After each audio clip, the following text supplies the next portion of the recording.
जय श्री राम दोस्तों। राम मंदिर को बने हुए एक साल हो गया और बेटी बचाओ बेटी पढ़ाओ के 10 साल हो गए। स्वागत है आपका आज की वॉक पे चर्चा पर। कितना अद्भुत यात्रा है ये 10 साल की कि हम हर साल कुछ बड़ा मिशन लेकर चलते रहे और छोटे छोटे मिशन साथ में जुड़ते गए और 10 साल में भारत ने इतने आमूलचूल परिवर्तन देख लिए, व्यवस्था में, समाज में प्रगति के नए आयाम तैयार हो गए। बड़े बड़े अनुष्ठान प्रतिष्ठान खड़े हो गए। देश के करोड़ों लोगों ने एलपीजी सब्सिडी छोड़ दी।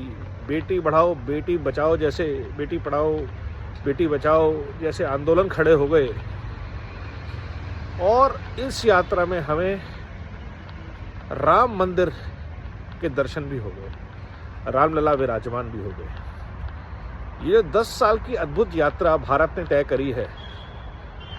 सपने थे भारत के कि ये भारत यात्रा तय करता 1947 में, या जब नेताजी जीवित थे। नेताजी के नेतृत्व में एक ऐसे भारत का निर्माण होता जो अपनी संस्कृति, अपने संस्कारों को समर्पित होता। लेकिन 70-75 साल बाद ही सही भारत का आज सपना पूरा होता हुआ दिख रहा है। हुआ नहीं है, हो रहा है।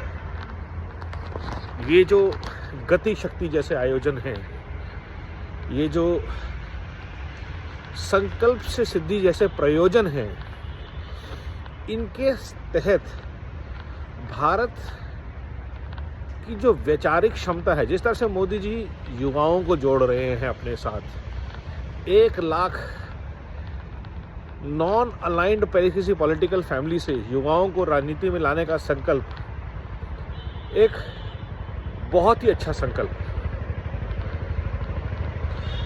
और ऐसे ही संकल्पों से mission build back better Bharat को गति मिलती है, शक्ति मिलती है।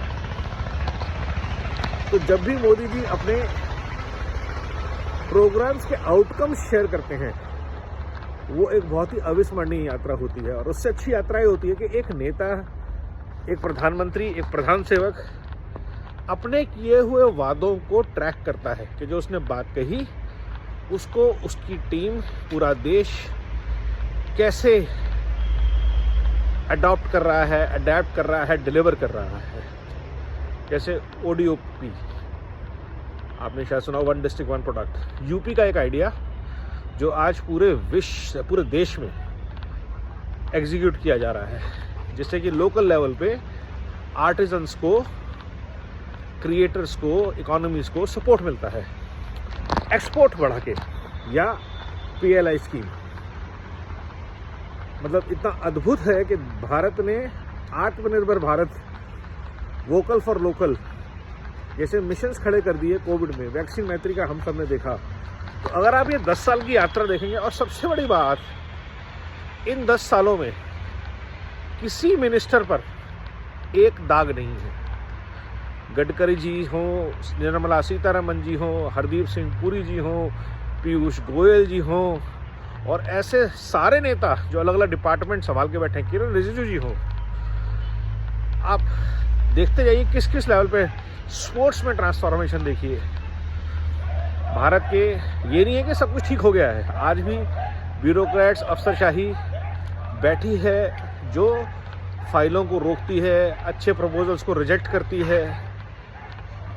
बड़ा मुश्किल है उनसे पार पाना। लेकिन एटलीस्ट आज भारत को उम्मीद है कि हमारे सिस्टम मजबूत हो रहे हैं। भारतीय न्याय संहिता आई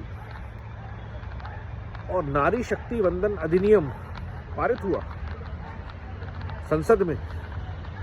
तो ये जो ट्रांसफॉर्मेशंस, आमूलचूल परिवर्तन हो रहा है व्यवस्था में, कि हम अंग्रेजों की कॉमनवेल्थ मेंटेलिटी से बाहर निकल के भारत की अपने संस्कार, अपनी संस्कृति के आधार पे हम अपना भविष्य तय कर रहे हैं। एक भारत श्रेष्ठ भारत का सपना तैयार कर रहे हैं, बुन रहे हैं। One nation one ration card, one nation one grid जैसी चीज़ें हमारे सामने हो रही हैं, वंदे भारत जैसी चीज़ें हमारे सामने बन रही हैं। 25-25 साल तक जो प्रोजेक्ट, 30-30 साल तक जो प्रोजेक्ट ख़त्म नहीं हुए थे, वो 2-2, 3-3 साल में हो रहे हैं। अड़चनों के बावजूद चीज़ें आगे बढ़ रही हैं और गति से बढ़ रही हैं। कश्मीर से लेकर के लद्दाख से लेकर के नॉर्थ ईस्ट की जो कनेक्टिविटी है, जो एयरपोर्ट्स हैं, और महाकुंभ का आयोजन सबके सामने है जिसमें हम बार बार चर्चा करते हैं। तो ये सारे सकारात्मक बदलाव जो हैं, एक 10 साल की यात्रा है। और बेटी बचाओ बेटी पढ़ाओ समाज के लिए, देश के लिए, भारत के संस्कार और संस्कृति के लिए इस मिशन की सक्सेस जो है, ये एक बहुत बड़ी अचीवमेंट है कि जहाँ लक्ष्मी होगी वहीं राम आएंगे। जय श्री राम। नमो भारत, वंदे मातरम, जय हिंद।